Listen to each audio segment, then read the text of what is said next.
Welcome back. This is Creating Consciousness. I am Paige Elizabeth, and today I have a special guest. This is Erin Marie. Erin actually is someone I've known for a long time, and we've recently got back in touch and found out that Erin is a cancer survivor. And the old Erin that I knew no longer exists. She's gone. Yeah. Oh, she definitely died. Yeah. Uh-huh. She's gone. And this new Erin is emerging. And so I wanted to dive in and discuss just the impacts of cancer treatment, the mindset before all of this happened, and how her paradigms have shifted as a result of all of this. I think it's very beneficial. I have no data to support a theory that I've had for a very long time, but the correlations are strong. And I know correlation is not causation, but there's still it's there, that women who get cancer or have thyroid issues tend to also be heavy in people pleasing, just going with the flow, codependent. Like there's a strong correlation with these types, because a lot of it is tied to self-abandonment. And it's my own theory that if you are not listening to yourself, then eventually your body will be like, hey, you're not listening to me. And so you need to stop. And here's a symptom, here's a disease, here's a condition to deal with. So, Mhm. and I know you and I have talked about this recently, that you, having had experienced this, you kind of agree with it, right? Because you said, Absolutely. I agree with that. well, even the Chinese medicine doctors that you go to kind of clarified this. hmm Yeah, for sure. Um, what was it? So you started off and you said the old me was dead, and that is so true. I definitely, after cancer treatment, have told people that. I was like, you murdered her. She's gone. She is gone. She's dead for real. It's so much to the effect that I nearly made my family throw me a funeral for my birthday party. Of course they didn't. They refused to do that. But I threw one for myself in my brain, and I remember it thoroughly because I was like, she's gone. That was a different person. And it's interesting because even today at lunch, we went to see The Wizard of Oz at the Sphere today. And afterwards, we went and had some Italian food. And at lunch, my husband was like, "Oh, you remember when I sang this song karaoke at Lake Las Vegas?" And I was like, "No." I have chemo brain, but like that was a different person. I don't remember most things from my past life. Like that was a different life. And I do think that yes, the chemo brain is the cause of it, but also that's one of the reasons where I'm like, she's dead. She's gone. She doesn't exist anymore. And just FYI, like when I knew Erin before, my life was a shit show. Like just problem after problem, business relationships, personal relationships with men. My brother passed away of an overdose. I mean, we're just Mhm. talking like I had liver flukes, like I had chronic health issues that we couldn't get to the core of, right? And Mhm. I just remember, like, I never really voiced this, but I had the suspicion because I looked at Erin and I was like, Erin's like, I want to get married, and she gets married. I want to do this, and it happens, and I want to have a baby, and it happens, and I want to, and it was just like, and I remember thinking, okay, I don't know when her time is coming, but it's gonna come. Yeah, and it came for sure. That's for sure. Hold on, let me. Charlie needs me to zip up his. You want it down, bud? Okay. He's wearing his Spider-Man costume. Okay, yeah, it's true. And now I'm that person where I'm like, oh, and I'm not trying to be a pessimist either, but I can also see so many people who live their lives, and I hope for them that they never have it coming, but also now that it's hit me so hard, I'm like, oh, it's going to come for it comes for everybody. Mhm. Some degree of life is going to catch everybody at some point. Hopefully when everybody's old and ready and Well, I mean, I remember when predicting when when you you were kind of think, oh yeah, maybe now, oh yeah, it makes sense that something bad might happen to me. But not that I want anything bad to happen to old people, but you think that you would be more prepared for things like this. So Well, But I to think me, it's just, I always point to the astrology because we have seasons that are kind of benign and then we have seasons that are awful. And you can point to that in the chart. And I remember when you were trying to get pregnant with your first, and I mhm. looked at your chart and I predicted it, and you came back and you were like, You were right. It's happened. Yep. And That it is was so a pretty true. simple transit. I think Jupiter was passing through your fifth house or something really simple, but I was just like, okay, I bet it's going to happen in September that you're going to get pregnant. I remember that very specifically, and I was correct. Hmm. But but yeah, and then we have other transits that are so difficult and they are life-altering transits. And Yeah. so it's like it's not a matter of like if you're going to go through a hard time. It's just a matter of when, because nobody Yeah. gets out of that part. You know what I mean? Our Yeah. This is consciousness an eye dictates, opener. yeah, our consciousness dictates the level of pain we experience going through it, but we're not getting out of any of it. It's just it is what it is. And Yeah. so let's And talk we all about have like to take the journey. We all have to take the journey that we're given. That's for sure. And not definitely. that we're given, we can direct it too, to some extent. It's a give and take with the universe. It's both ways, right? So let's talk about like how this happens. Like you're living your life, you had your second baby, you're good, you're Mhm. excited, and then Yeah, perfectly healthy. I had my second baby, and then okay, so I guess we should start a little earlier. So I had my first baby, and that was supposed to be a home birth, but then we transferred to the hospital. And I think that the reason we transferred to the hospital, there's so many things. It's one of those things where I'm like, I wish I would have set the boundaries stronger. I really wish I would have. Um, because my midwife got a divorce when I was 36 weeks pregnant and had to close her business. So then she gave us a refund, a full refund, and said, go find a different midwife. So 36-week pregnant, I have to go find a new midwife. So then I decided to find a midwife, and she seemed trustworthy. She had been delivering babies in Las Vegas longer than anybody else. So I was like, surely this is going to be the woman. But in one of the few meetings that I had with her before I had the baby, because I was 36-week pregnant. So, I only had like 5 or 6 meetings with her before the baby came. And she had mentioned that most of her hospital transfers are first time moms. And I thought to myself, oh, well, that's not going to be me. And she goes, well, there was only one woman who I didn't, who I thought we needed to transfer, and then we didn't, and everything ended up being okay. And I was like, well, that would be me for sure. Uh, Anyways, so comes time for the baby, and I had been in labor for a long time, and we finally called the midwife because we were like, okay, I've been in labor for more than 24 hours. Surely I should have be getting close, right? So we invite the midwife over, and she was like, no, you need to go to bed. You're not close. Go to sleep. And so, okay, so we wake up the next morning, and I had breakfast and felt fine. And then you read about this in natural childbirth books, is that then I threw up. It's hmm, called the transition moment. When you go from passive labor to active labor. And so I had vomited, and then she was like, okay, well, let me do an exam. And I was like, okay, I feel fine. Like now that I've thrown up, I feel great. Let's have a little exam. And then she couldn't find the baby's heart rate or heartbeat. And so she said, call 911. And my mom, who had babies in the hospital, definitely freaked out. And my husband, who's a man and doesn't know any better, his agreement was that we would have a midwife for their expertise, and if they said that anything was going wrong, then yeah, we would call a doctor. So when the midwife says call 911, my husband calls 911. um and and I was like, I don't think that I need this. I was like, I feel fine. Why would you call 911 when I feel fine? Like, I don't see any issue. Like, there's no problem. What do you mean call 911?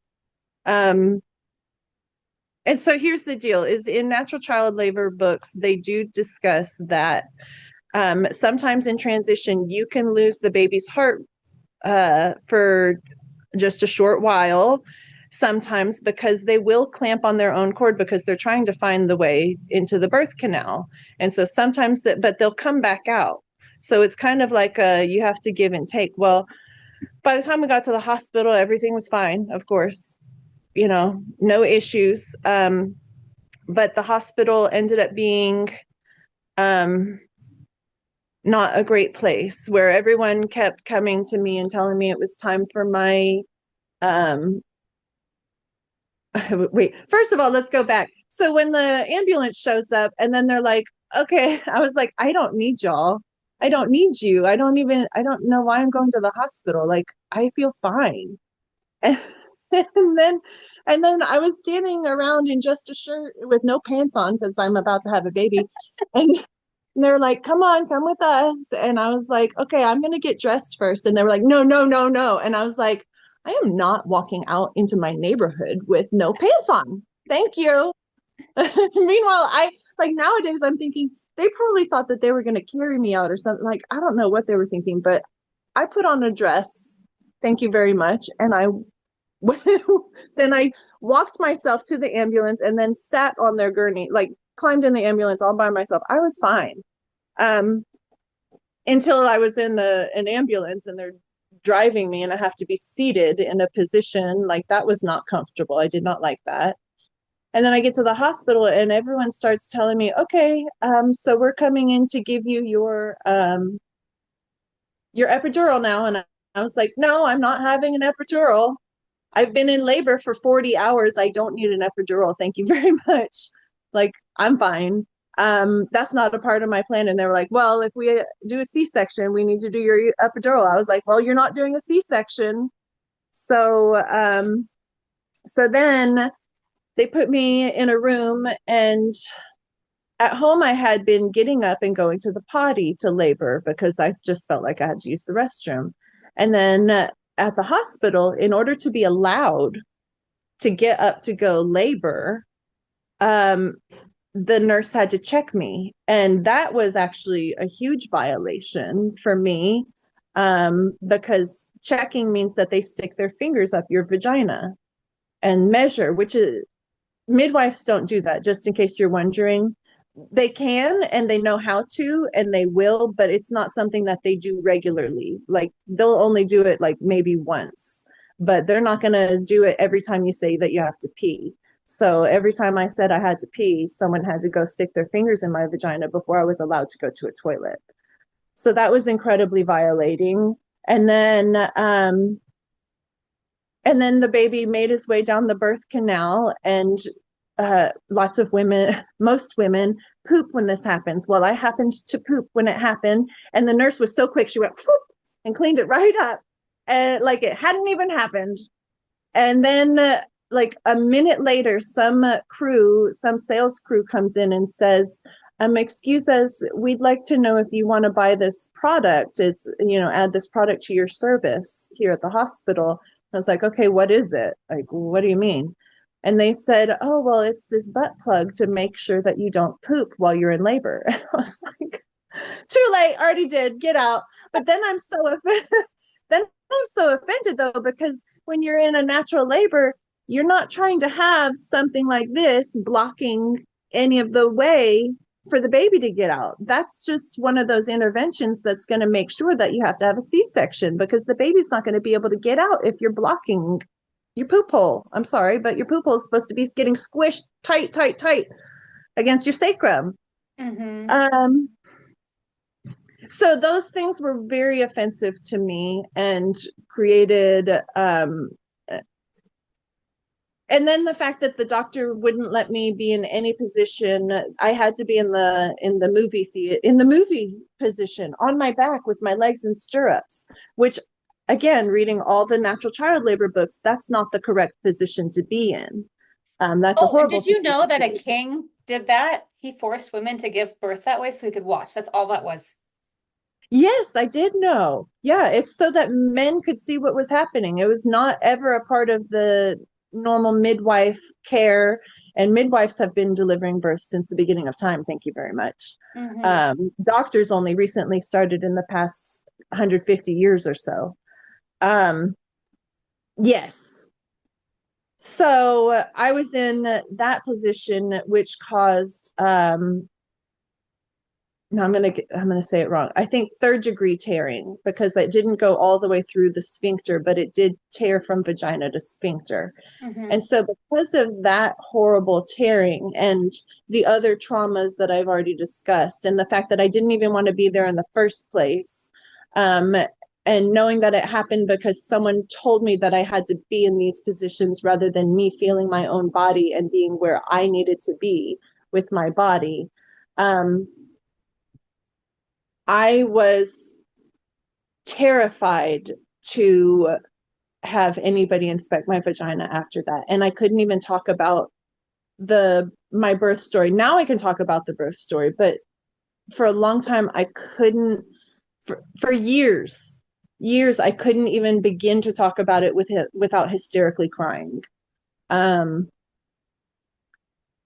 so so after my birth, then I loved my baby and I healed. And natural birth, like I was up and walking around, no problem. It was great. Even though I had the tear and that kind of hurt to sit down or whatever, but that only hurt for a couple of weeks and then it was fine.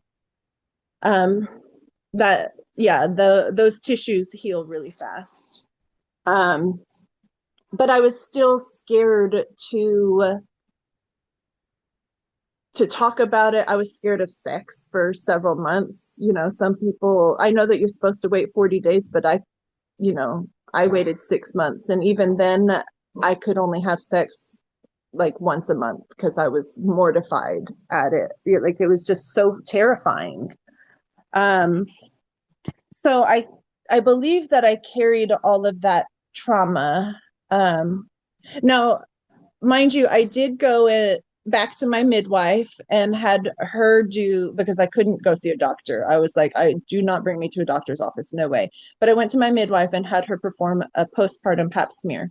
And so even my postpartum pap smear for my after my first son was normal. I had a normal pap smear. So my whole life I had never had an abnormal pap smear. Um, no issues, right?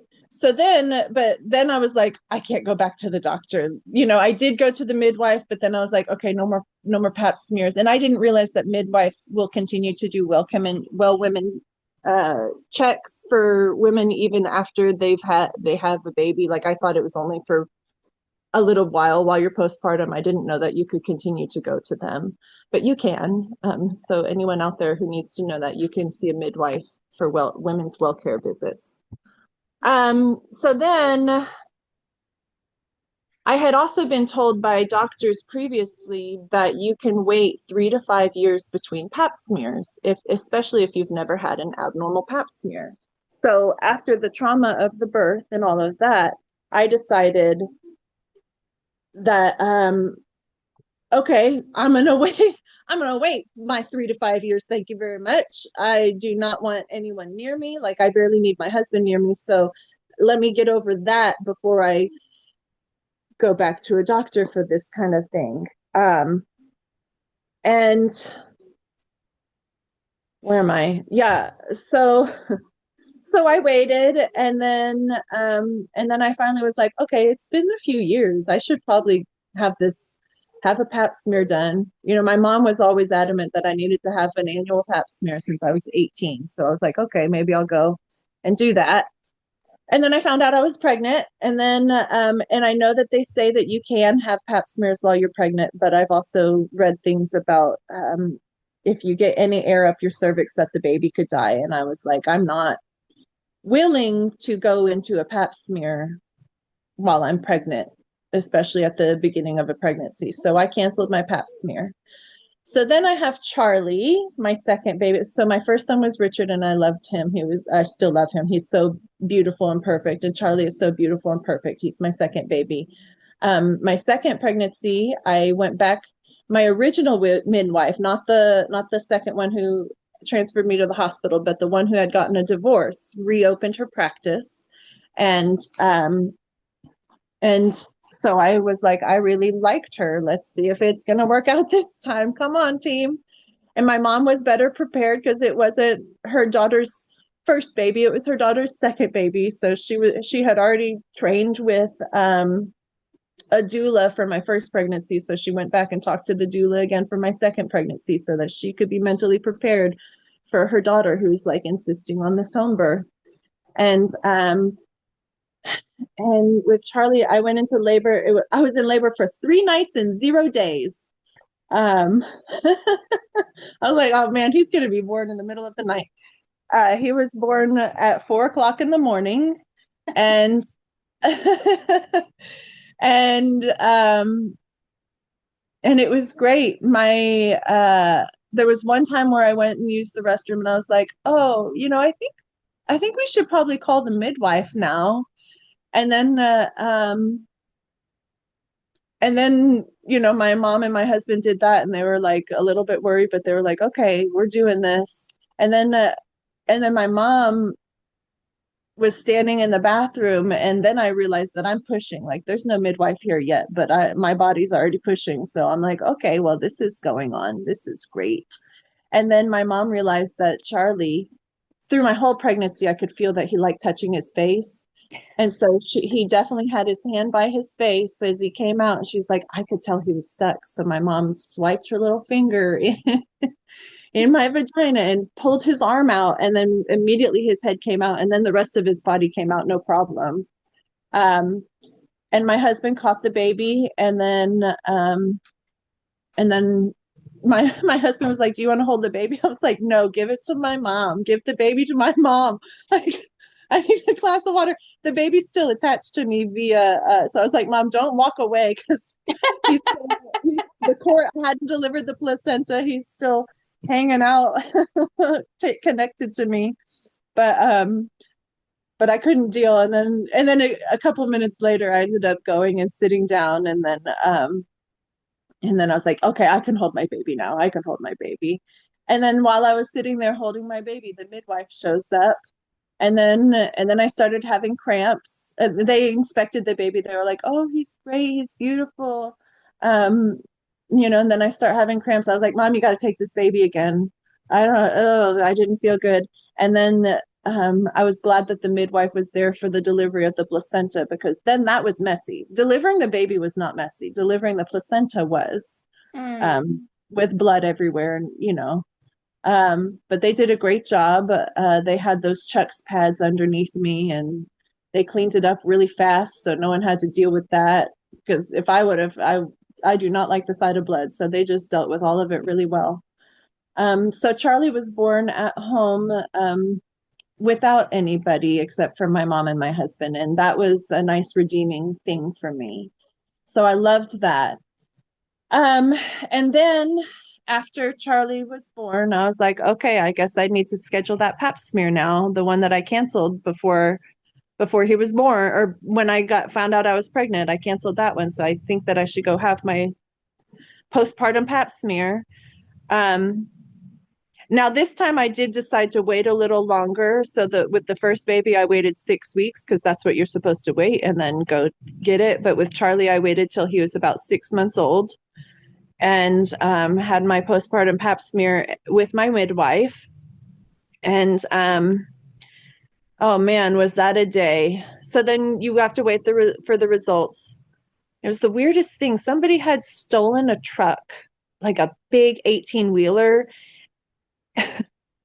Where does this start? This story starts a little bit earlier. So I'm a gardener and I wanted to order some bulk dirt. So I didn't want to disrupt my neighborhood. So I had the bulk dirt put in my driveway instead of like in the street. And then I parked my car on the street.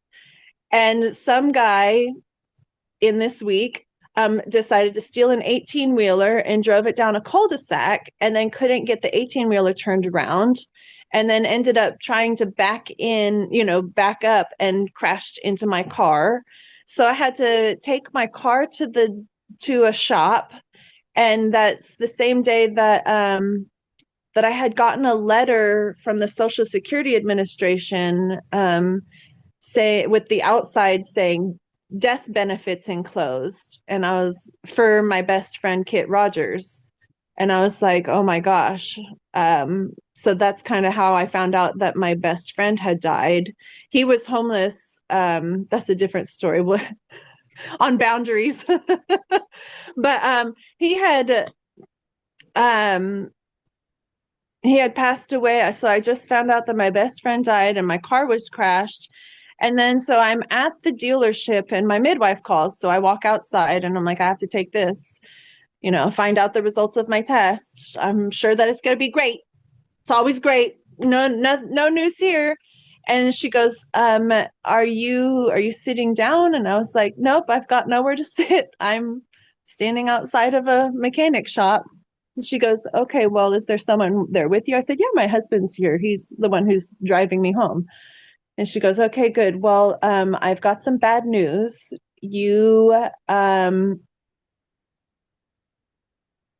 She goes, your pap smear came back abnormal. And when this happens, we need to refer you to a gynecologist. So I was referred to the gynecologist. And again, that was all the same day. So that was kind of a traumatic day when I think back on it. I'm like, wow, my car was crashed, my best friend died, and then the midwife calls and tells me that I have an abnormal pap smear. Um, so then I Yeah, go there to this was guy. definitely something in your chart that day. Like Yeah, right? I'd there like was to something going on in your chart that day for sure. Mars was like, sorry, Erin, I have to. yep, time to clear the barge. Oh my gosh. Yeah. Wild. That was a wild ride. Um, okay, so then I go to the gynecologist and he was like, "Okay, well, we have to do this procedure to as the next diagnostic test, but it's also the procedure that can cure you if it's just pre-cancer, then you'll be cured with this test." It was a conization or a leap. Um, and at that point, I had a 6-month-old baby, and my baby's only breastfed. They would not take from a bottle. I had tried to give them bottles and they refused. So I said, I can't do this. I was like, that I can't have this surgical procedure. He's like, yeah, but it's 1 day. And I'm like, yeah, but a baby without food for 1 day is not something that I can do. He's like, just give it a bottle. I'm like, you must be a man because you don't understand what I'm talking about when I say my breastfeeding baby won't eat unless it's from my breast. That's how they were. Um, so I said, we have to wait until my babies are eating at least some food. I was like, let's just wait until he's a year old. What's the big deal with that? Well, that doctor didn't like that, and he canceled me as a patient. He sent me official documentation that he would no longer be my doctor because I refused his medical service. And it wasn't that I was refusing, it was that I needed to wait, but that went against his medical advice. And then he dropped me as a patient. So then I had to find some other doctor in Las Vegas and go and explain to her that I know it's against medical advice. I understand that you want to do the procedure now, but I need you to understand that I have a baby who will not eat anything other than breast milk from the breast right now. So I have to wait until he's eating food and drinking water. And I know that that happens by year 1. So can we just wait a few months? So she agreed, and in the meantime, she suggested glutathione injections. So I went every 6 weeks to get glutathione via IV because she says it raises your immunity. Anyway, so then we ended up getting the LEAP procedure from her. And yeah, and it was the doctor's office. What did they do? They called me, and if it's good results, they're going to tell you on the phone, I think. The receptionist said, we need you to come to the office to get the results of your leap, and it'd be best if you brought uh, a caring person with you. And that's when I was like, oh, that's not going to be good, whatever this is. And so I brought my husband with me, and the doctor sat down and said, we didn't get clear margins on your LEAP procedure, so now you've been diagnosed with stage 1 cancer, and you'll have to get a hysterectomy. And I wanted more babies, so that sounds like a nightmare. So I cried for a long time, and then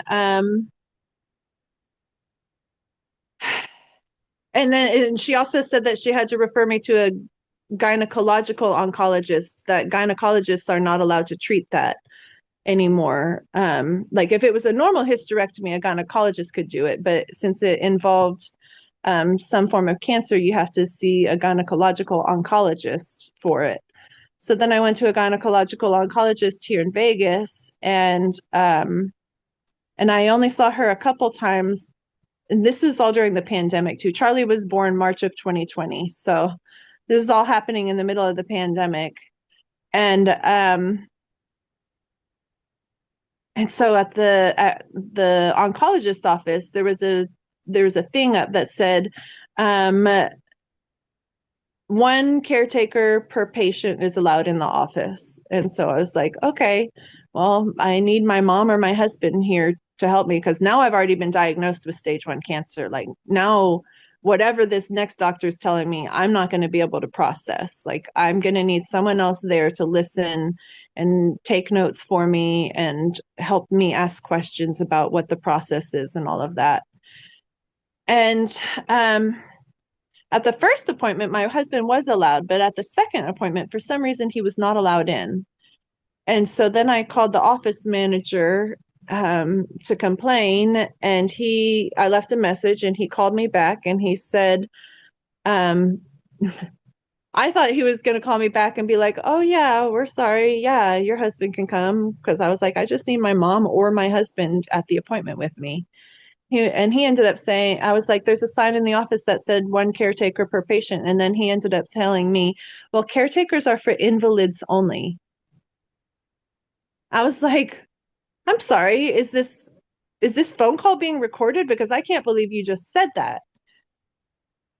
And then I don't know how it ended, but I basically ended the phone call very quickly after that. And then I was like, I'm not dealing with those people ever again. So I called my mom, and my mom lives in Houston. And I was like, I can't see this doctor. This is horrible. This is how they're treating people. So I went to, so I decided, and then my mom goes, it's okay because second opinions on these kind of things are important. Like someone says that you have cancer, you need to get a second opinion. So I go to MD Anderson in Houston and got the second opinion. And then they, of course, said, yes, you do have cancer. We do have to do the hysterectomy. That is the deal. The standard of care is to give stage 1 cancer patients a hysterectomy. Well, I had looked up, I was like, could I please have a trachelectomy? Because then there would be a chance that I could still carry a child. I would just have to have a cesarean section to deliver the baby because I would no longer have a cervix. A trachelectomy is instead of removing the entire womb, they just take out the cervix. So you have a vagina and a uterus, but there's no cervix. So then if you get pregnant, then they sew the womb shut. And then when it's time, they have the baby. You have to go, baby. There's 2 other adults here. Please go ask them whatever you need. Thank you.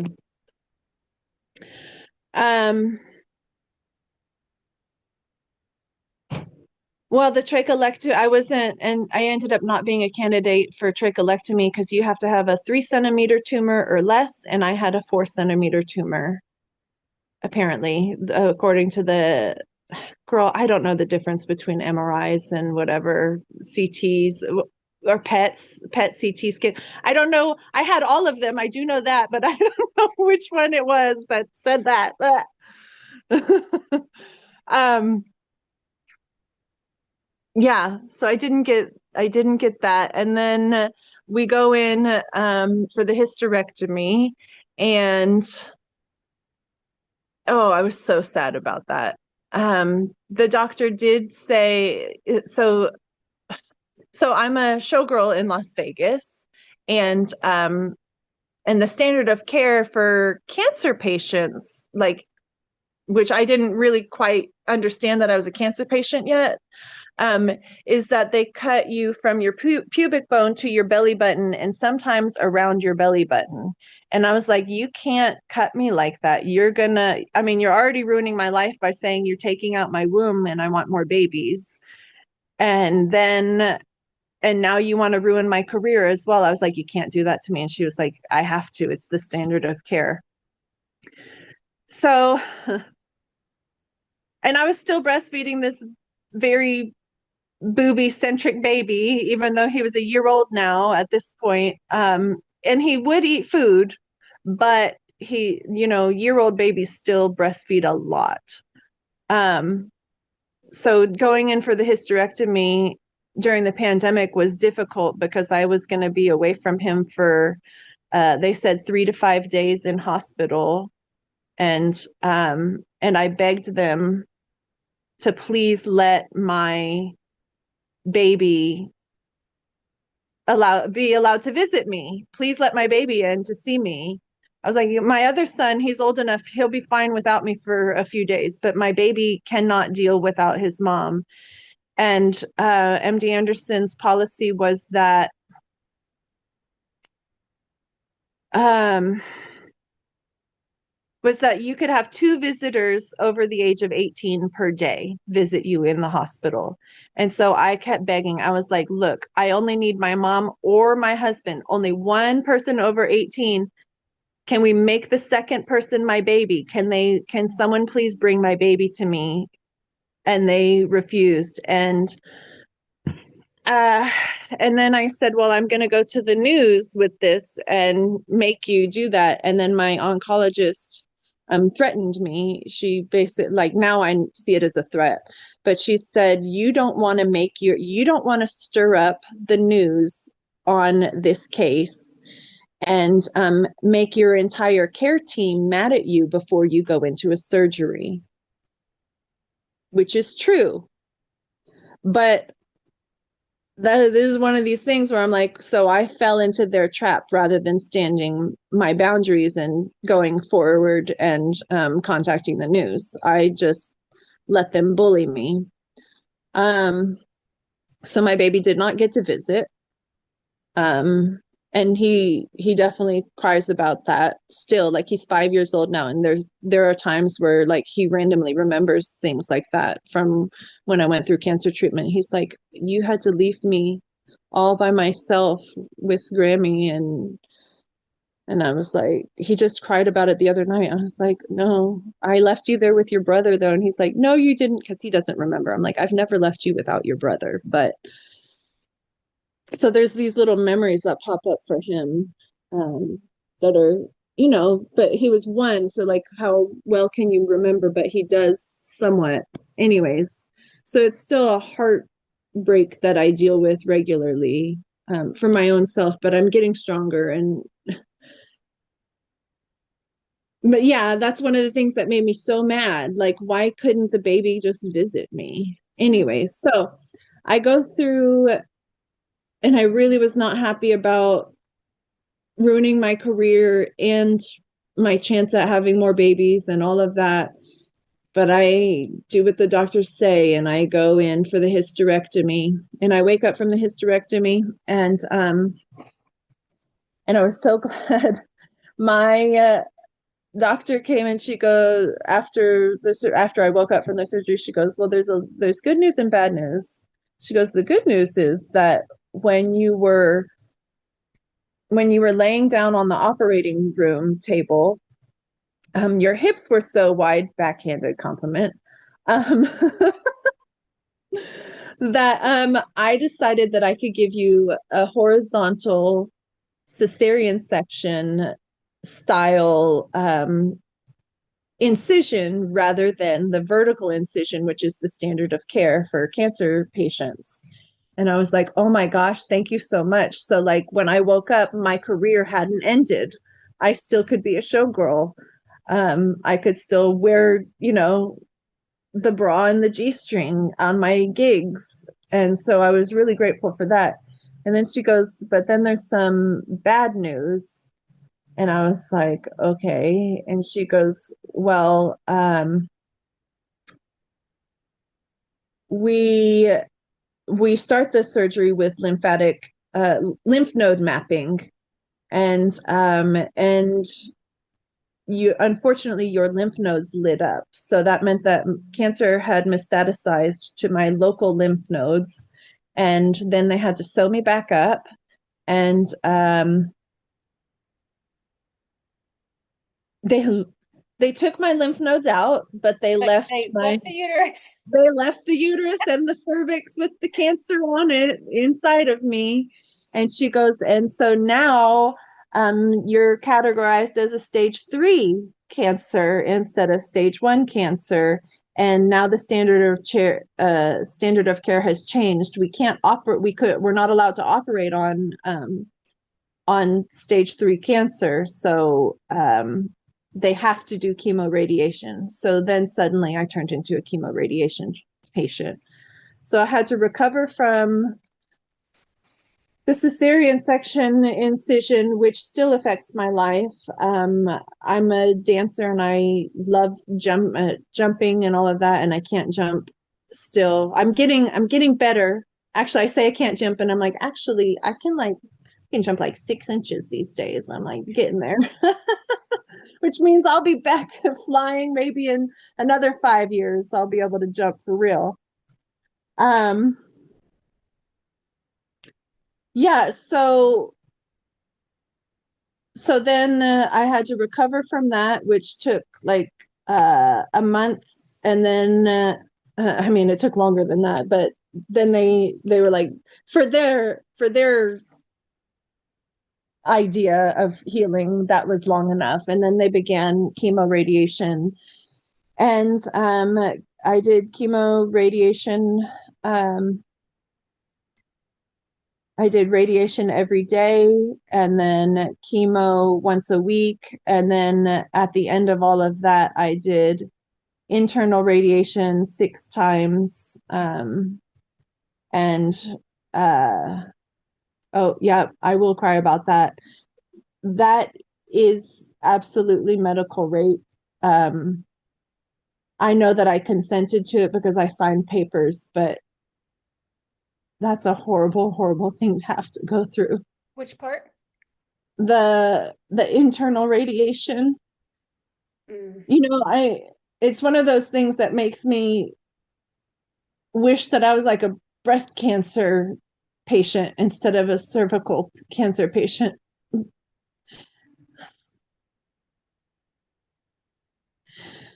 because it's really horrible.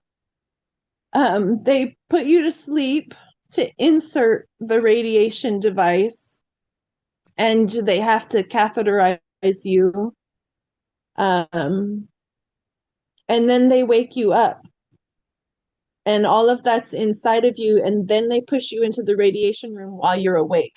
Mhm. Why the fuck they have to have you awake, I don't know. I don't understand that part. I don't know why we couldn't just stay asleep.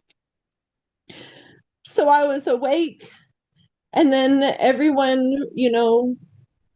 has to leave the room because it's a radiation room. So then you're in a room by yourself with these weird things inside of you, and then it ends. That's not the horrible part, though. That was fine. What's horrible is then you're awake and they pull all of the equipment out of you and you can feel it. So stupid.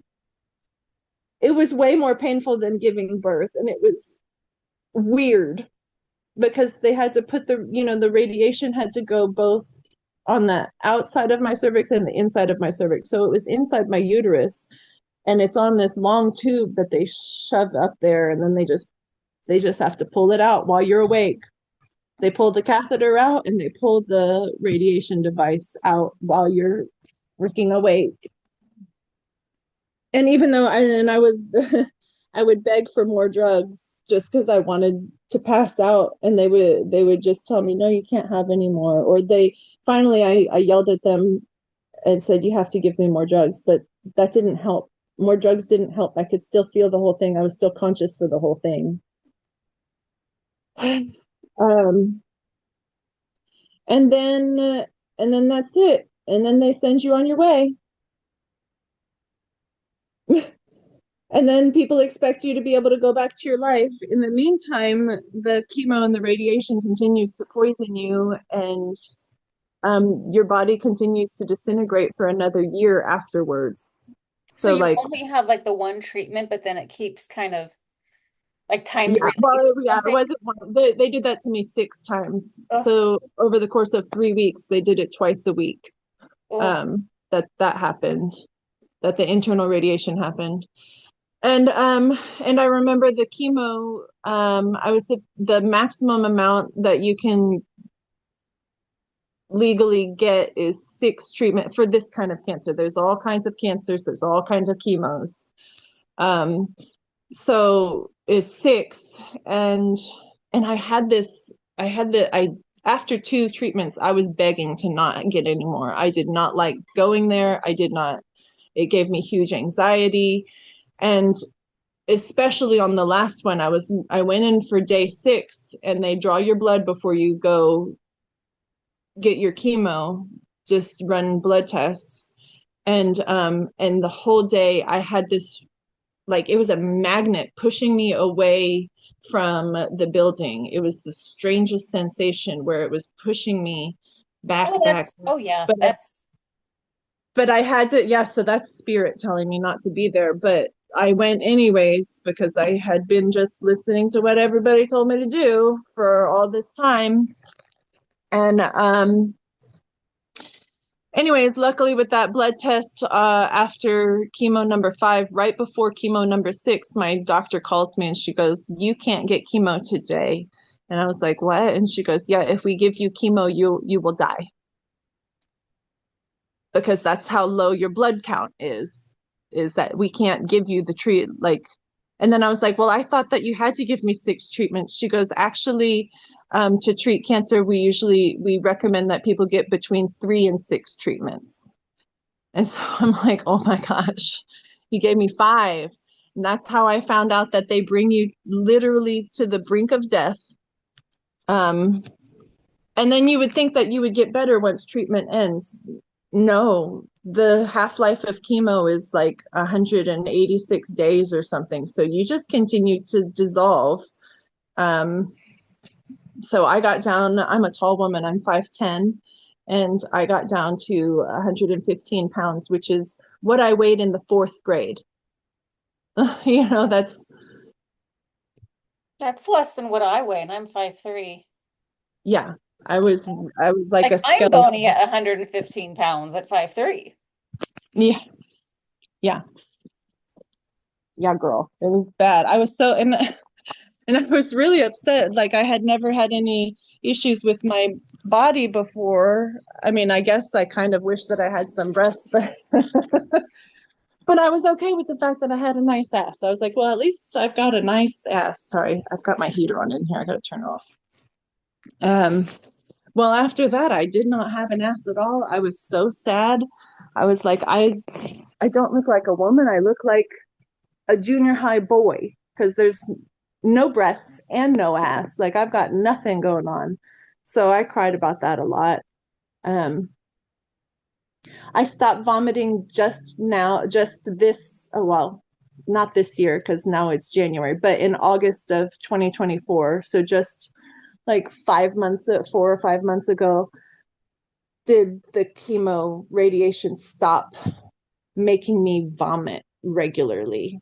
I haven't vomited in months now, but you can see how long the poison lasts. So, um, yeah, and then once you're done with those treatments, they're like, okay, we'll see you in we'll see you in 3 months, and then we'll see you every 6 months after that. That's that's how it is. So you just kind of get thrown back into it. So then I become really resentful that that then I had to move back to Las Vegas and take care of a 1.5-year-old baby and a 6-year-old child. And I couldn't stand for more than 2 minutes at a time without feeling incredibly dizzy to where I would collapse. I couldn't breathe if I stood up for very long. I had to constantly lay down. I was mostly just asleep for several years, and so I get really resentful about feeling abandoned.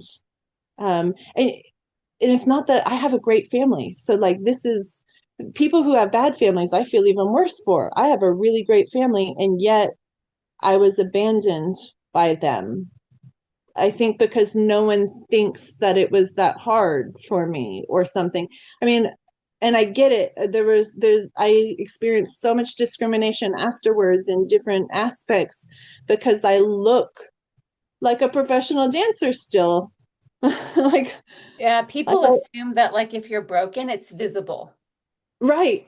And Yeah. if you're not, that you're fine. Because I remember like after my brother died, the way I was treated by a lot of people, and it was so offensive. I'm like, you're putting that before what I'm going through in this moment?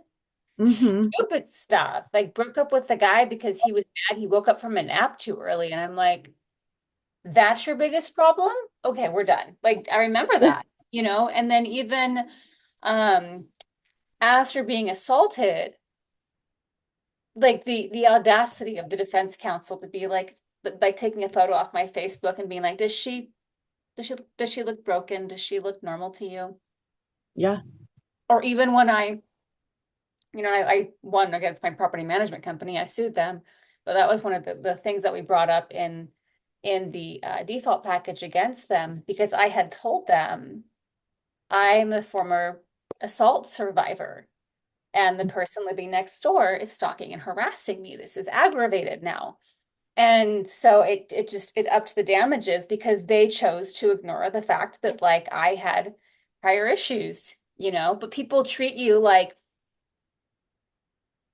it's and not because like well obviously in the case of the legal situation like that was absolute negligence, but I think people if they can't see it, they don't know how to like embrace it or prepare for it or support it because Right. it's not in their spectrum. Right. Yeah. Yeah. Yeah. And so Especially I if feel you've always been the strong one. They're like, what do you mean? You got this. And you're just like, right. Yeah. I never needed help before. So why would I need help now? yeah. Now I'm like, yes, if you're going to help me, yes. The answer is yes, I need help. Um, yeah. So so I guess that's kind of the cancer story and it's taken years. I go to therapy twice a week. I had been going to acupuncture twice a week. I finally dwindled it back down to once a week in the past month because I'm like, I haven't been vomiting. I think that I can maybe try once a week, maybe save myself a little bit of money, just go once a week. But yeah, acupuncture and herbs saved my life, and therapy makes me feel like someone is listening to me and helping to validate my experience. Um, and yeah, so those are vital to my survivorship. I also was in support groups for cancer survivors. But if it was a mixed group of cancer survivors, I found myself getting kind of frustrated because of what I described. I don't think anyone else is feeling like they're raped with Mm, their treatment. So there's a little bit of like resentment towards other cancer survivors. Like, you don't know what I went through. Whereas mm, I know that what they went through is horrible. I know that what all cancer survivors go through is horrible. But for me, that's just how, I'm like, you have no idea. Like, what do you, but they do. And then there's other times where I'm in those support groups and I'm the one who's complaining, saying, this is how messed up my life is because of all of this. And I'm so resentful and I'm so frustrated. And everyone ends up thanking me for saying those things because as a cancer survivor, you're not allowed to say those things. People expect that you are grateful to be alive and that you are Mhm. grateful for your doctors and that you are grateful for any support that anybody has given you. And then I'm like, no, you didn't give me enough support. No one supported me enough. And I was brainwashed and no one stuck up for me when I was saying, hey, I don't think this is right. But I think people underestimate the fact that, like, when we go through something where we're robbed of our trajectory, there's grief, period. Yeah. That wasn't Yeah. your plan. That wasn't your life's plan. And it got severely interrupted for years. And so, of course, there's going to be grief, you know? Right. And I think people really underestimate the impact of that because, oh, you should just be so happy you're alive. I don't know about that. I'd be like, I don't know. That Yeah, was well, pretty awful. that's what I would tell people. So I did deal with suicidal ideations for a long time. That also, like I said, with the vomiting ending in August, that was my last episode of feeling that way. So hopefully, I've finished that, but I've got a lot. I'm like I can talk a lot about that too. Yeah. I mean, it's because I know when we had talked before, it had been very clear that, like, you didn't even have any symptoms with the cancer. It was the cancer treatment that just completely uprooted your entire life. That's exactly right, which is why I get very mad and very frustrated and talk about brainwashing because um, I have one, I had one person in my life who said that I didn't need to do cancer treatment. She was like, what? No. And it's the person who has kept me alive. She sends me my herbs. My Oriental medicine doctor in Houston sends me my herbs and they keep me alive and they continue to keep me alive and my organs functioning. And I think without that, like I would probably have gone to the doctors and gotten worse. Like I'm pretty sure they would have done what do they call it? A pelvic exoneration or something like that, where they remove essentially all of your bowels. And then you have to have colostomy bags for the rest of your life. And I was like, that was, because when I would complain about it, they were like, well, this is the next step. And I was like, oh, well, I'm not doing that. So I'm going to keep getting acupuncture and taking my herbs. And so that's why I'm adamant about having my herbs every day. And um, as I sit here, I'm like, I've got my little cup of herbs right here, my little tea. I just drank my I little mean, herb. I've always said I think that, like, Western allopathic medicine is excellent with two things, emergencies and plastic Yes. surgery. Yeah, that's what they're But good at. but their idea of healing the body is just cutting it up, cutting it out. And Yeah.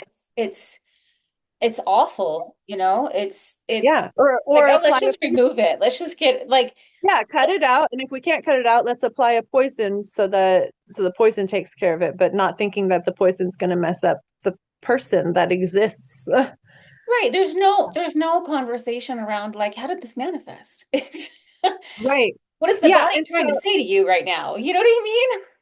exactly. And so that one doctor, the only one person in my life, because there were other Oriental medicine doctors, when I told them, oh, I got diagnosed with cancer, so I have to go do this treatment, they were like, yep, that's what's best. And so now I'm very cautious with them. If they say something like, I'll go in and I'm like, oh, I was having heart palpitations this week. If one of the doctors, if an Oriental medicine doctor says, oh, you need to go see a cardiologist, I'll be like, you cannot treat me anymore. If you don't believe in your own medicine, why did I come here to seek treatment from you? Because I know, because I've had it disappear with acupuncture treatment, that acupuncture treats those things. Acupuncture can treat everything. And now, as a cancer survivor, I'm like, no, I'm pretty positive that I could have had acupuncture treat the cancer. But at the same time, because I didn't have boundaries and because I wasn't a strong enough personality. The old me wasn't that strong of a personality, so I couldn't have because I wouldn't have been so adamant about the acupuncture being my treatment. I would have been like, yeah, you should, I'll just go maybe a couple, every other week or something. Whereas like post treatment, I'm like, oh, I have to go in order to stay alive. I have to do this. Well, and Um, it was like a clear moment where you were like your body was like pushing back, and yet you had to override that, and that's betrayal. That's abandonment. it was a huge betrayal to myself. Absolutely. Yeah. My Yeah. doctor that I've told you about that I've gone to for years, he does. I actually had an abnormal pap when I was 30, and Hmm.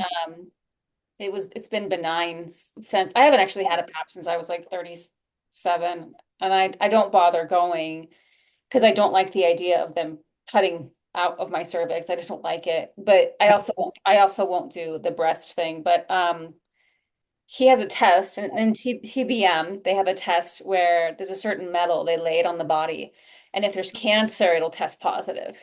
Doesn't matter anywhere in the body, that it'll just test positive.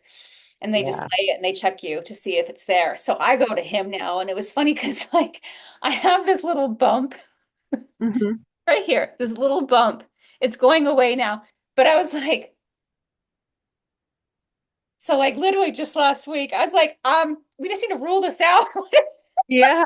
Come on, rule it out. Absolutely. The Yeah. test on me, and he goes, and then he keeps checking, and he goes, it's candida.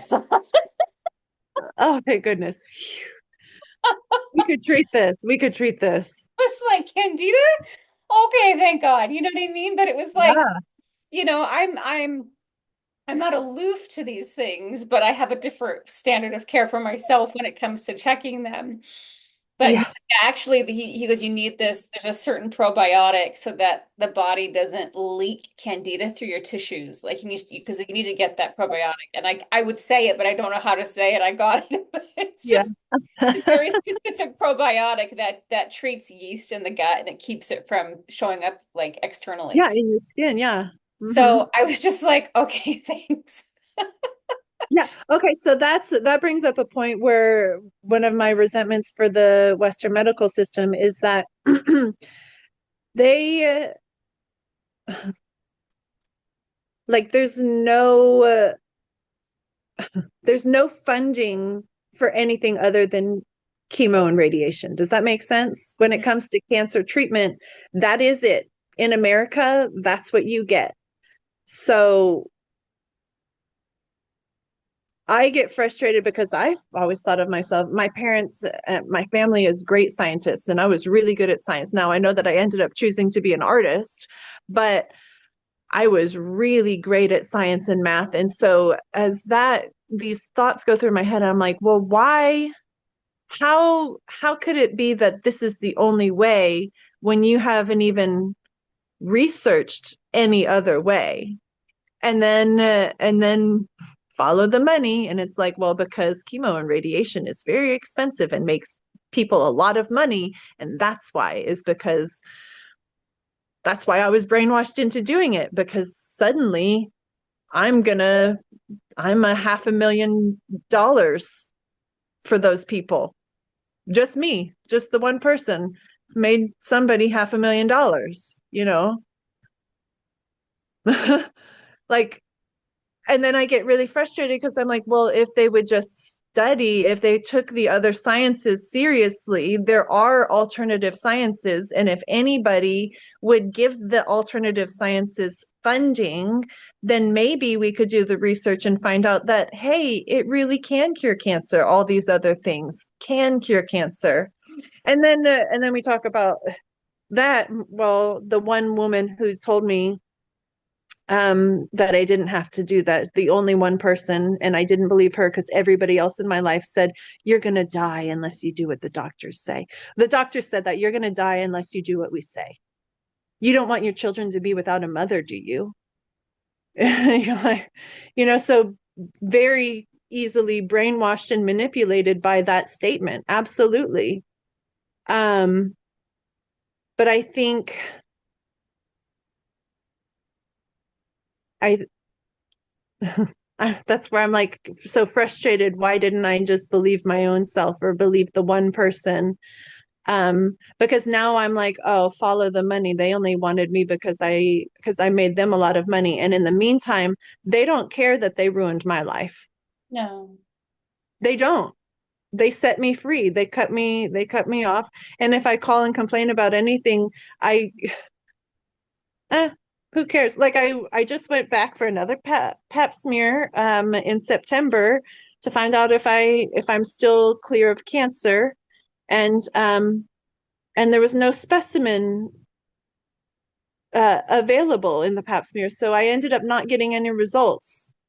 And then I asked the doctor, I was like, so why did that happen? I was like, how, as a cancer survivor, we kind of rely on these tests to tell us that we're cancer free still.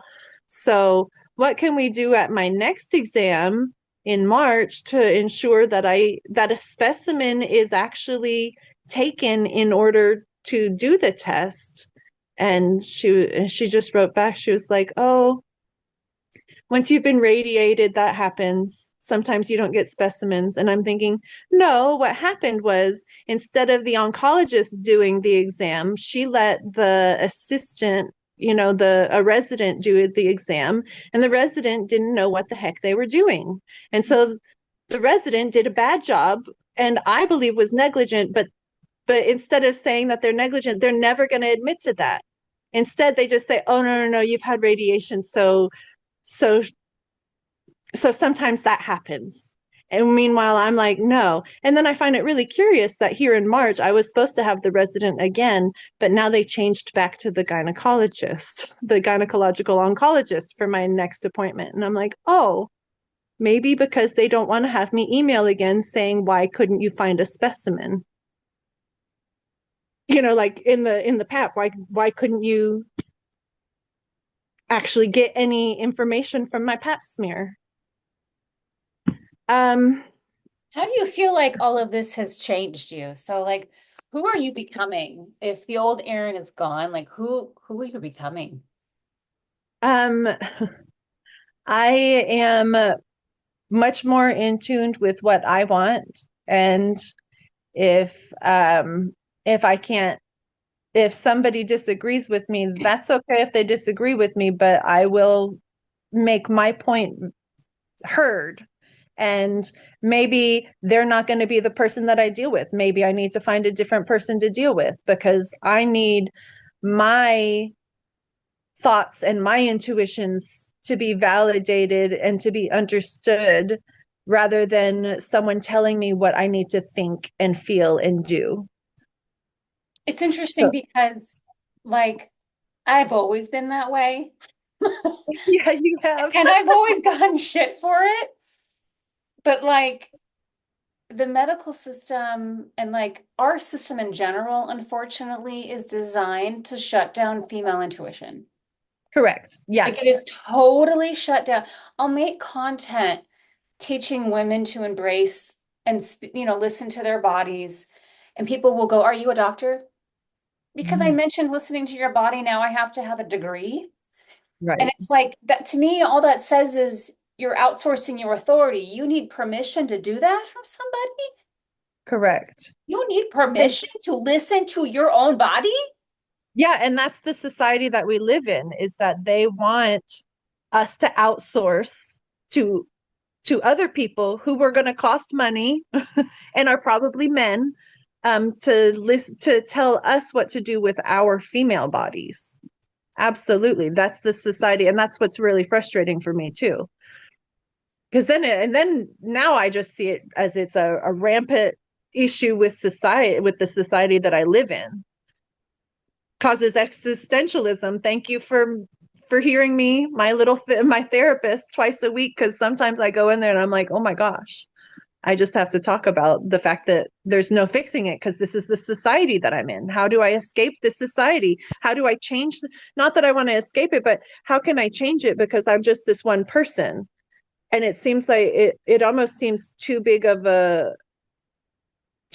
something to tackle, if that makes sense, which is why I'm more vocal about me saying, sitting here with you, telling my story, saying, hey, this happened. And I don't know if I made the right choice or not with getting chemo and radiation. I mean, I say I don't think I did. I think that that was a huge mistake. But other people get really mad when I say that. And by other people, I mean most people get really mad when I say that. Yeah, it's crazy. Like anytime you go against that, whoever designed this box that we live in, this conscious box, and if you go against the conformed norm, people do, they really hate it. Ironically, if you fall into conformity, you are doing it at the cost of yourself every Yeah. time. I mean, Yeah. and this is why we get so dysregulated as we get older because we have spent a lifetime betraying and abandoning ourselves. And then we're like, why isn't my body functioning properly? Because Yeah. first of all, most women aren't in their bodies. Like it's amazing how many Yeah. clients I have who check out, they're not present. You Yeah. can't heal if you're not embodied. And then Yeah. secondly, the second you feel discomfort, you're like, Yeah. Yeah. And then yeah, that and that's a part of our society too, where no one likes to feel the discomfort. But what if we told you that you're supposed to feel discomfort because discomfort is a motivator for you to figure out the next step. What are absolutely, you supposed to do next? because self-abandonment breeds resentment. And you know Yeah. what cancer loves? Yeah. Resentment. Yeah, it sure does. Yeah, and so okay, so how did I get cancer? Um, the oncologists say uh well, they say HPV. Um, okay, sure, I You're like, guess. there's two cancer strains out of 800, but okay. Yeah, yeah, exactly. Sure. Okay, sure. Um, and that's it. And they're like, and anyone can get it. That's just how it is these days, you know? And then I'm like, okay. But when I talk to my the one woman who said I didn't need it, she'll say, "Oh yeah, the reason that it kept getting worse, that your test kept coming back worse and worse, was because of the stress, because of all of the things were making you more and more stressed. Every time you got a test, it would stress you out more, and so then things would get worse. And in Oriental medicine, stress is one of the biggest causes of disease. So, like having had the first birth in the hospital and Oh it yeah. being a weird situation, that's why I think I have cervical cancer. Was the trauma from my first birth. Now, that has nothing to do with my baby. My baby was perfect. He did nothing wrong. It was society and how they treat women when they're pregnant and going in labor. The standard of care in the United States is absolutely um, Terrific. stressful. Yeah, stressful and causes women to abandon their own bodies when they need to be wholly embodying I've the so known that they can bring another life. I've known a handful of women who literally checked out, passed out during their delivery, lost blood, lost consciousness. I was in the room when my sister delivered. They were like, "Oh, you're overdue. Let's start, Pitocin and get your, contractions going." Terrible delivery. Had to cut her and everything. It was like, why don't you just let nature take its course? Like she was Exactly. fine. Yeah. But they intervene and then they make you feel like you're the asshole if you're like, that wasn't great. Yeah. And then they're like, well, we saved your life. And you're like, you should be grateful. And I'm, and then we're over here like, no, you ruined my life. You ruined it. I remember I was 20 and I was like trying to get a good birth control. I tried the ring, but it made me suicidal. Now I was even at 19 or I was 23, maybe I was a little older, but even at that age, I was aware enough to be like, I'm pretty sure these aren't my thoughts. Yeah. Like, so Yeah. I called the office and I was like, this thing is making me feel suicidal, but I want to make sure if I take it out, there's no like drop, like mental drop. Like, is Hmm. there anything I should be aware of? They called the ambulance on me and sent me to the psych ward. And I was like, because I was asking, like, like, what is the safest way around getting rid of this? Because I don't want this to get worse. Not because I was going to commit suicide, but because I wanted to prepare myself mentally. You know what I mean? But Right. they called an ambulance and sent me, and I would at that point, I literally like I was in college, Erin. I remember thinking, I don't trust this medical institution anymore. Now, my gynecologist I really liked. She's not the one that did it. I went to her until she retired, Mhm. which is also why I don't get Pap smear anymore because she's retired. She apologized for the way they handled it. Like I trusted her. I ended up getting a copper IUD and I had that a long time. And I remember like she was actually a really good gyno. Like I remember going in and she's like, "How long you've had this?" I said 12 years. She goes, "So we're taking it out today?" And she goes, "I'm gonna mark this as," she marked the visit as something else so I wouldn't have to pay for the removal. She just marked it. I don't know. Like she did something, Yeah. she coded it different. She was actually one of the few like allopathic doctors that like wasn't on my shit list. But and I even remember going to her and saying, "Hey, like, okay, I'm in my mid 30s. Like, if I want to have a baby, is there anything that I should do to see like if I need fertility help?" And she goes, "I think you should try and fail first." Good. But Yes. like she was a good doctor. Like Yeah. she's like, "Why don't you try? And then if you fail, we'll talk again, you Then know?" we'll figure out that path. Yeah. But she wasn't like trying to push stuff on me. She was always trying to like help me like financially out of, but I just feel like that's so rare. And like I have a plastic surgeon who I actually go to if I need fluconazole or if I need an antibacterial or an antibiotic. Like I go to him for those things. I will not go to a regular doctor because what I found is that in cosmetic surgery or plastic surgery, they're actually much more attuned to true wellness because it's vanity and they know what it actually takes to look good.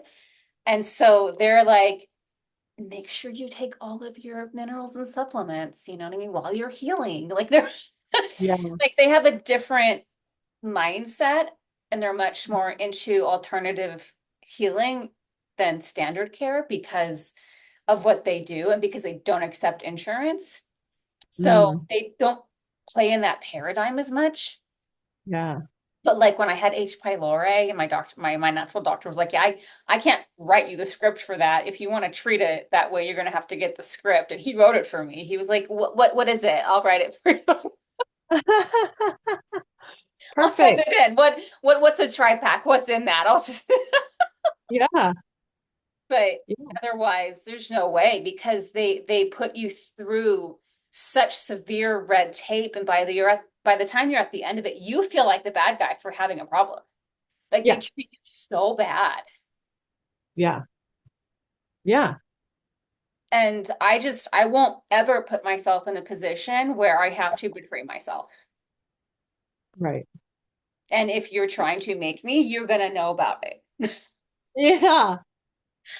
Yeah. So, Which is where I am now, but I didn't used to be. I used to try to please everybody.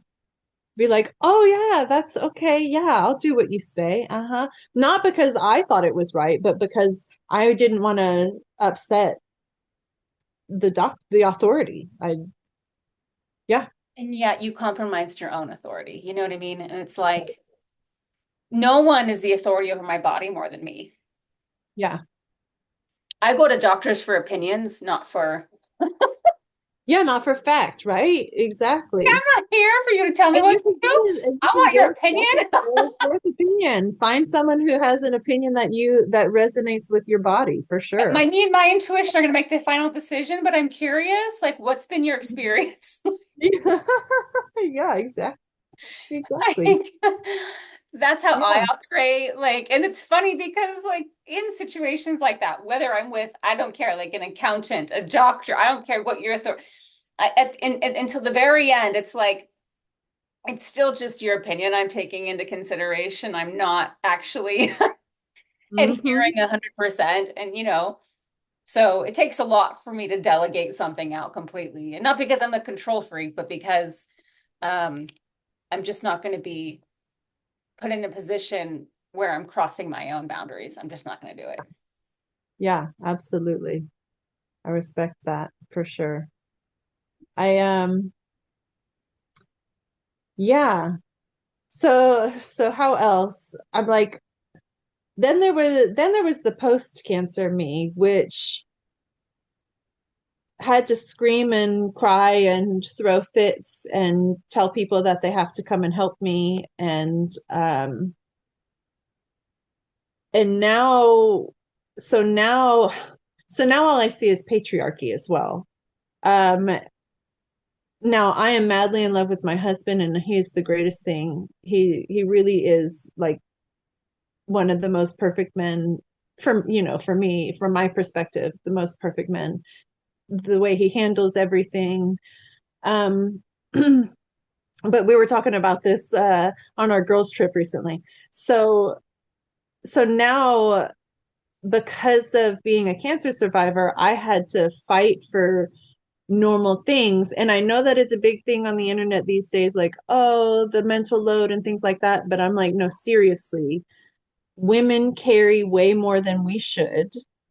And it's taken years in order to reteach my family, including my husband, how to correctly exist in the life. Like I hadn't realized until cancer treatment that for our several, more than a decade relationship, I had been the only person to wash the bathrooms through both pregnancies. I still washed the toilets and everything. And not until my second pregnancy did did I have him pay all the bills. So I was, even through my first pregnancy, I did pay half of the bills.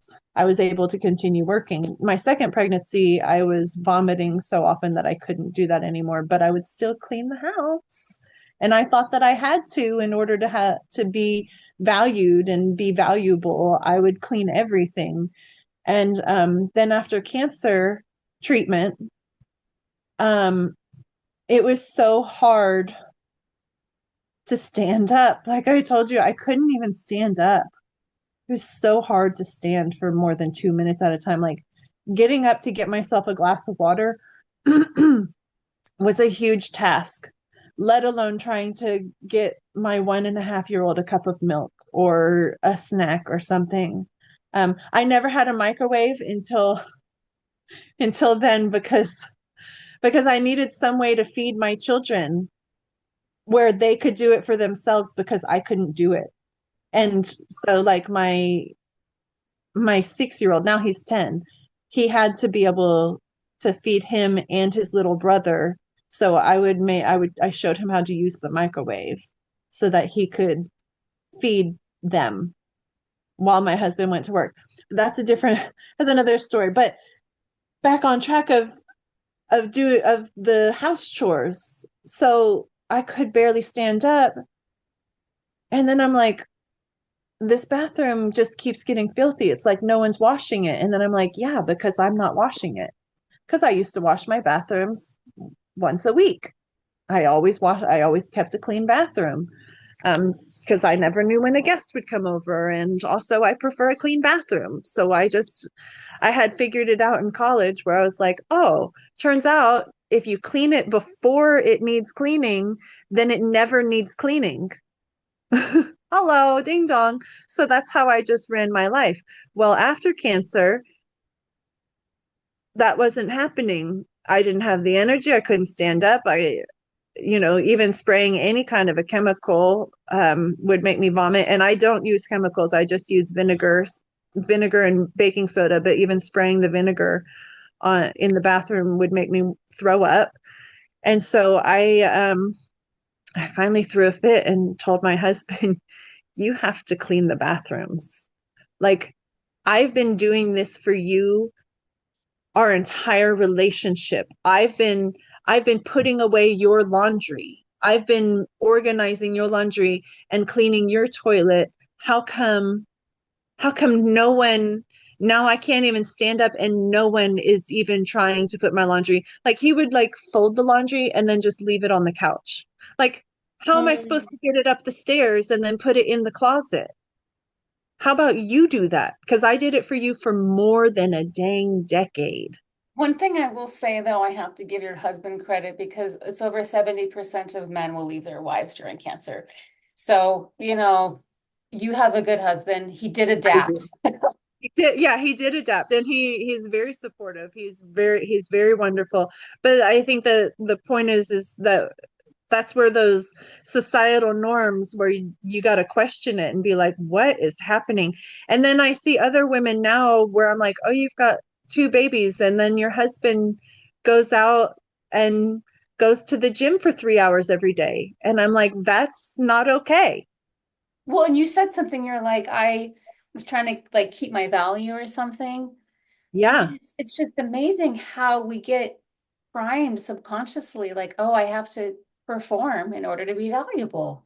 Oh yeah. Mm-hmm. It's like Absolutely. I've caught that a lot in myself, and I help people catch it in themselves now. But it's like it's so deeply ingrained that a lot of times we can't tell the difference between like our true, authentic expression and performance because some of it's so just so deeply ingrained in us. Yeah. And it's just the system that we were raised in. Like, yeah, of course I'm the one who does the laundry and cleans the toilets because I always have been. And now there's a man and I want to prove to him that I'm a nice wife and I can do these things for him too. And then the cancer thing came about and now I'm like, no, you do it. I was talking to a client yesterday who's divorced, was Mormon, and I was raised Mormon, so we have similar, flavor backgrounds. But I was telling her because, like as I create this boundaries course, and it was her idea. She was like, please do a course just on boundaries. So I was running it by her and I was like, yeah, I'm gonna give you the raw modules to look at. And, the word that came to her, she was like, agency. She's like, she has been struggling with structure in her life because it's always been handed to her. She's Yeah. never been able to create her own structure because it was always handed to her. Mm. Being raised in a deeply religious system, Hmm. what's there to think about? Yeah. Everything's designed for you. And now she's walked away from that and she's like, I don't know how to prioritize my day. You know Yeah, what I that's mean? And it's understandable. so true. And she Mhm. was like, yeah, even on my mission, she's like, I know I can do discipline and be organized and have structure because I did it exceptionally well on my mission. And I said, yeah, but it was handed to you. Yeah. I said, now you have to create it. And I said, that's the Right. thing. Like when you have spent your whole life kind of absorbing the environment and being the glue and taking the impact and being the chameleon, and kind of mirroring everything else around you, to have agency and to be like, nah, no, no, no, no, this isn't actually my job anymore. Wow. I mean, it's like it's very jarring to someone who's never actually allowed themselves permission to be that way. Yep. It is. It's really jarring. It's kind of like you have to kill that past self. Have a funeral for them. Even if it's just up here, they're gone. Yeah. Yeah, I That's don't know that I've ever a hard thing to annihilated a do. former version of myself. I have, I think it's been more like I've allowed her to come forward, any former Yeah. versions of myself. Yeah. It doesn't have to be the the negative version. Like what I'm saying. But yeah, so maybe if I would have allowed myself space to believe the things that I believed rather than listening, continuing to listen to other people because I wouldn't want to upset anybody. Like, I wouldn't want to call the news station when they told me that I shouldn't call the news station, even though it went against everything inside of me and made me mad. And I still hold resentment for that situation having happened Oh, where I couldn't. I would have been like, okay, I just need to get an attorney on retainer then. I just would have been Yeah. like, Yeah. noted. Can you put that in writing so I can use it against you later? That would be great. Thank you. Like that's what I would do. Yes. I'm gonna need that Yeah. proof. Thanks. Yeah. There's Yeah. just there's just no way. Like I would have played dumb, but I would have been like, please put all of that in writing. Thank you. Hmm. Man, hindsight is 2020. That's where I'm like, oh, how do I how do I explain all of this? I'm just trying to share my story because it's still hard to explain. It's still hard to fathom a lot of what has happened. It's still hard to describe how you have to set boundaries, how you have to notice what it is that you actually need, because sometimes society is so ingrained upon you that you never got to ingrain upon yourself. You never got to be in your own body. You were always just doing the things that your body was told to do. So you never actually had to embody your own self. You just you just Oh, kept I mean, like a I robot, just kept it's going amazing forward. how quickly we learn not to have a voice, Oh yeah. you know, and how that is safer. Yeah. Well, and again, my client asked me, she's like, how did you not end up that way? Like, seriously, like, because I was a scapegoat. And I said, honestly, I think I just learned early on that, like, even thwarting my voice wasn't going to make her happy. So I just learned, like, well, if I'm going to be punished either way, I might as well be punished for being me. Yeah, for what you do. Yeah. Like, if I'm not going to satisfy her by actually appeasing her, then I might as well just be me. Yeah. And I became the scapegoat. Yeah. And we have a black sheep. So, Oh, what it is, I still struggle like I feel like that's one area of trauma where I'll find remnants of that role. And I'm trying to, because it can be a defense mechanism. Like anything oh you do yeah. long enough can become, and it's like, yeah, I got in touch with another friend recently who reached out to me on LinkedIn and was so happy to connect. Hmm.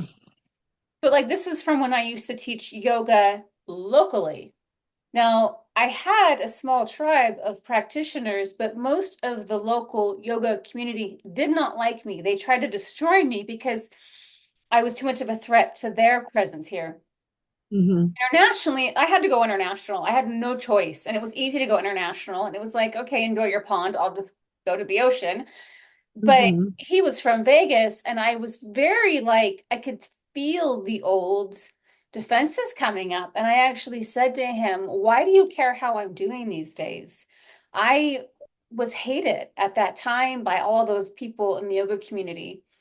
Kind of not saying he hated me, but I was just like, part of me that's suspicious kind of crept up. And he said, I have my own life outside of yoga. I'm now married, I have a kid, like it's whatever. But there's still remnants inside me internally, and I'm trying to shave off, not the Yeah. people pleaser, but I'm trying to shave off the part of me that feels like I have to defend everything. Yeah.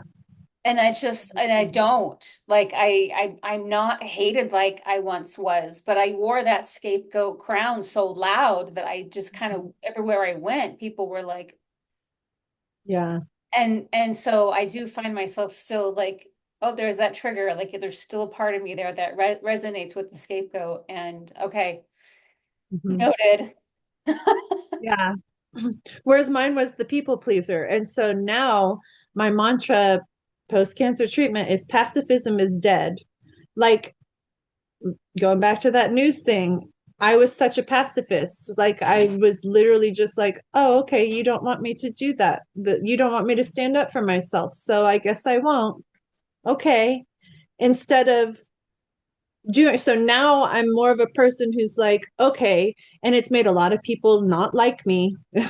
I'm now no longer the favorite person because I no longer mirror what everybody else wants me to be. Now I am me, and if you don't like it, then that's okay, but I'm going to still be me, which means you probably aren't going to like it. Welcome to our new reality. Your feelings are not my problem. My feelings are my problem. That's Exactly. And so pacifism is dead. Now I won't I won't just let things go. I'll just, even the smallest things, I just bring them right up. I'm like, oh, I did not like that. This didn't make me feel good at all. What are we going to do to fix this? Mm-hmm. Like I told the Well, and doctor this recently, is why you know? like you're lucky that you have such a great husband who I think has adapted along the way with you, but like this is Yeah. why I never settled down. Because I was always like, what's that? And men Mhm. hate being confronted. They don't want to look at anything. They don't want to deal with anything. They want a yes person. Yeah. Yeah. That's true. Or And a the lot of men that people. there are groups of men that will go for a very narcissistic, dominating character, but they have a different set of wounds they're dealing with. Mhm. And I don't play into either. Yeah. I'm not a people pleaser, but I'm also not gonna beat you up. I'm just gonna be like in Right. alignment. Right. Yeah. And they don't like that. Like I don't want to be mean just to keep you around. That's exhausting. Yeah. Yeah. Yeah. But I also don't need you to rescue me. And I'm not going to be like, thank you, and just smile and nod at you and act like you're the king and I'm just going to be your ornament. I don't do that either. Yeah. I guess I'm just kind of out in the dust, but that's fine. You're so fabulous. It's fine. I love you, Paige. I have totally like made peace with the fact that this is who I am. And that's the most important part about healing. Is it's not about Yeah. addressing the situations or the people or the experiences even. It's about addressing the relationship to yourself. And when you come home to you, everything in reality starts to color differently. Yeah. And when you heal that part, like now I could care less. I could really care less if I have a Hmm. man, if I don't. Yeah. I used to want to be a mom, and then I realized I was like, oh, you're just trying to compensate for that wound. But then as soon as I addressed the wound, I was like, I don't care if I become a mom. If I do, fine. If I don't, I don't care. Like Hmm. it neutralized everything for me. It changed the playing field drastically. So it's like people are like, or men are like, oh, you're gonna be an old cat lady. And it's like, I already got three. How about I'm a I'm young on my lady? way. You're on your way. I love my babies. Exactly. But like at the end of the day, I come home to me, and that's priceless. Yeah. I can't imagine, like even in my boundaries course, I there's a part where I talk about once you create the container for yourself, you can Mhm. apply that principle to anything, to your business, to your home life, to your family structure. And it's like for me, I don't have to perform in my own home, and that I never will. I will Mhm. never perform under my own roof. Right. So I'm not going to be in a relationship with anybody, a roommate, a romantic partner, where I have to adapt and essentially perform to maintain Mhm. status quo. I don't do that. My home is sacred to me. It's Yeah. bad enough. I sometimes have to do a little bit of that in public with certain situations. The last Mhm. place it will ever be accepted is under my own roof. Yeah. Like that's a hard rule. Yeah, absolutely. Agreed. And And so, like, okay, so when it comes to boundaries and things like that, finding my hard boundaries, one of the reasons that I continue to go to therapy and why I insist on bringing my children to therapy is because I know that what I'm doing is all the like pacifism is dead. I've got these boundaries. I'm going to say some things. Um, and so I do this out of survival, out of the fact that if I don't do these things, I will literally die or cancer will come back. If I'm not true to myself, cancer will come back, and I don't want someone to tell me that I have cancer again and then say that I have to do their treatment again. Like I'm not doing that again. None of and that's for me. that's definitely some like stuck PTSD. Like that Yeah. part you can I think you can resolve like that part. Like you're not going to go through this again, especially if you're conscious about how you got here in the first place. And one thing that a lot of codependents don't give themselves permission to do is get angry. Oh yeah. Like if Now I you get to. never gave yourself permission to be angry, that is a huge, you are setting yourself up. And And I so, didn't. yeah, anger is a very important emotion to give yourself permission to embody. And I say to them, like, if you If you've never experienced anger, you need to rage. Like you need to get it out and Oh, make girl, I did. yeah, like anger is not your enemy. Anger Yeah, gives you context. right. Anger shows you where you have been violated. Anger Yeah, is radically important to experience and to feel. yes, yes, absolutely. Agreed. So then take that same context and yes, I like this so that I will so that I'm going to survive and be alive and not just survive but thrive as an actual human being, not as a mirror to others. But then when I try and see it from the perspective of my children, sometimes what it looks like is that my children have a narcissistic mother. And so I go to therapy specifically to talk to her and bring my children in so that we can discuss these things so that my children understand that that there's a reason behind the things that I'm doing, that I'm not, so that when they grow up they don't like come to realize, oh my god, my mom was a narcissist. Instead it's, no, my mom was a cancer survivor, so she was very specific about things that she had to do in order to stay alive. And because yeah, because being a survivor can often look like a narcissist.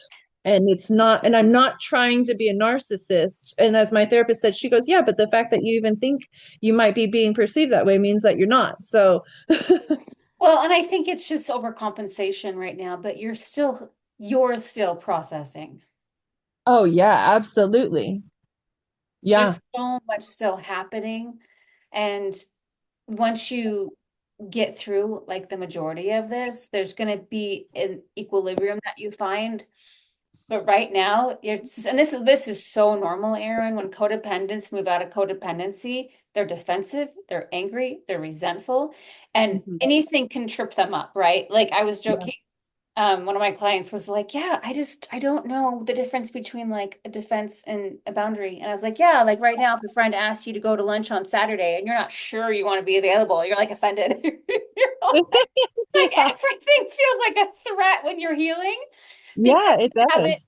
you haven't established first of all, you haven't processed all the grief, but so you got to process the grief, but then you have to create the proper context and structure moving forward.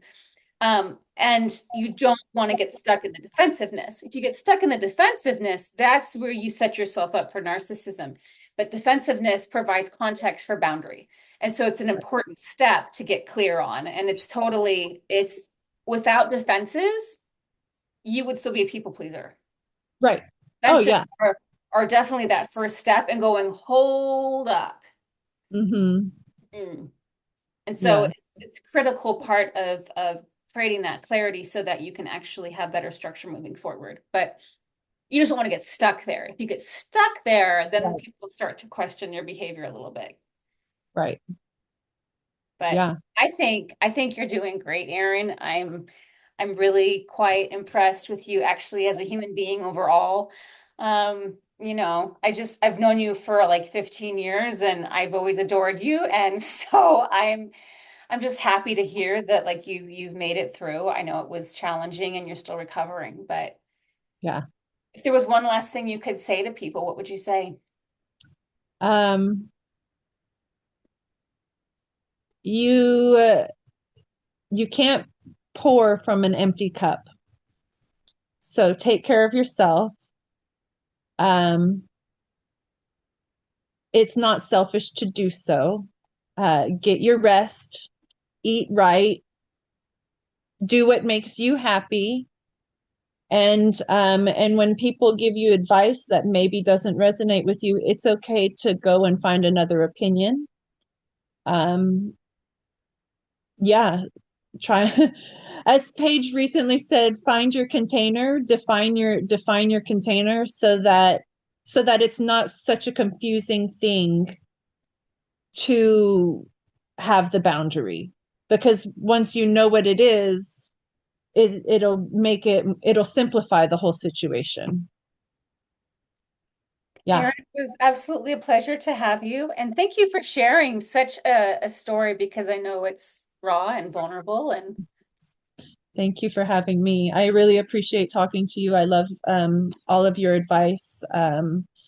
Yeah, it's really helpful to hear a strong woman's personality come through, and to be supportive of other women and to share these ideas, because it's vital for our survivalship, Mhm. as all women, all women need this help. So I really appreciate you for being bold and for standing up and sharing. Thank you. Thank you.